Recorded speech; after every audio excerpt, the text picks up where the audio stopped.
మన రక్షకుడైన యేసుక్రీస్తు నామములో అందరికీ వందనాలండి. ఈరోజు దేవుని మాటలు ఇర్మియా గ్రంథము 10వ అధ్యాయము 21వ వచనము. కాపరులు పశుప్రాయులై యెహోవా యొద్ద విచారణ చేయరు గనుక వారే వర్ధిల్లకయున్నారు. వారి మందలన్నీయు చెదరిపోవుచున్నవి. ప్రియ దేవుని బిడ్డలారా, ప్రియ దేవుని సేవకులారా, ఈ వీడియో చూస్తున్న మీతో దేవుడు మాట్లాడుతున్న మాట ఏమిటంటే, ఒక కుటుంబము కానీ, ఒక స్కూలు కానీ, ఒక సంఘము కానీ కట్టబడాలి, సంతోషంగా ఉండాలి, వర్ధిల్లాలి అంటే దాని యజమాని బాగుండాలి.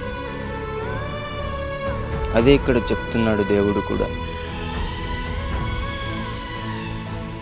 మనకు ఒక కుటుంబం ఇవ్వబడితే ఆ కుటుంబం గురించి దేవుని దగ్గర విచారిస్తూ వారి పరిస్థితి ఏంది, వారు ఎలా ఉన్నారు, బాగున్నారా లేదంటే చెడిపోతూ ఉంటున్నారా, ఏం చేయాలి, ఎలా మాట్లాడాలి, ఎలా చేసుకోవాలి అని చెప్పేసి విచారణ చేస్తూ దేవుని దగ్గర ఉంటే ఖచ్చితంగా దేవుడు మాట్లాడి సరి చేస్తూ ఉంటాడు. కానీ ఇక్కడ ఏం చెప్తున్నాడు దేవుడు? పసిపిల్లలక్క అన్నీ వదిలేసి దేవుని దగ్గర విచారణ చేయకుండా ఉండి తన మందని ఏం చేసుకుంటున్నారు, పోగొట్టుకుంటూ ఉంటున్నారు. దేవుని బిడ్డలారా, అది చాలా ప్రమాదం. మనస్ఫూర్తిగా చెప్పండి, దేవుని సేవలో ఉంటున్న కొత్త రోజులలో, మొదటి రోజులలో ఎంత చక్కగా దేవుని దగ్గర విచారణ చేస్తూనే సంఘాన్ని కట్టుకున్నాం.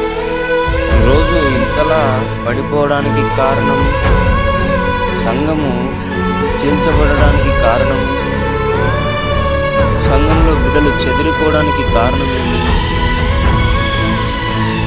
ఆ రోజు విచారణ చేస్తూ వర్ధిల్లాలి, కానీ ఈరోజు విచారణ చేయక నీ మందం నుండి చెదిరిపోయేలా చేసుకుంటాం. దేవుని బిడ్డలారా, దేవుని మాటకు ఇప్పటికైనా లోబడి మనం ఎప్పటికైనా సరే వర్ధిల్లాలి అంటే ఆయన దగ్గర విచారణ చేస్తూ ప్రతి విషయంలో మందను కాస్తూ ఆరోగ్యంగా ఉన్నారా పలకరిస్తూ, ఎప్పటికీ ఏ బాధలో ఉంటున్నారో ప్రతి విషయంలో కూడా దేవుడు ఖచ్చితంగా ఒక కాపరికి తెలియజేస్తాడు. భారం ఉండి విచారణ చేస్తూ ఆయన దగ్గర గడిపితే గనక సంఘాన్ని చెరుపుకోకుండా చెదరగొట్టుకోకుండా కాపాడుకోవాలని మీ అందరికీ దేవుని బిడ్డ మనం చేసుకుంటున్నానండి.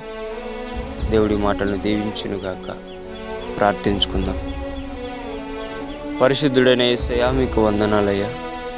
తండ్రి, ఈ వీడియో చూస్తున్న ఎవరైతే నన్ను తండ్రి విచారణ చేయకోకుండా సంఘంలో ఉండున్న మందను నన్ను చెదరగొట్టుకున్నారో వారిని క్షమించి నన్న తండ్రి, ఇక నుంచి నీ దగ్గర నన్న తండ్రి మందను కాసే ఆ జ్ఞానం కోసం విచారణ చేసి నన్న తండ్రి మందను కాపాడుకునే బిడ్డలుగా తయారు చేయమని యేసు నామములో ప్రార్థిస్తున్నాము తండ్రి. ఆమేన్.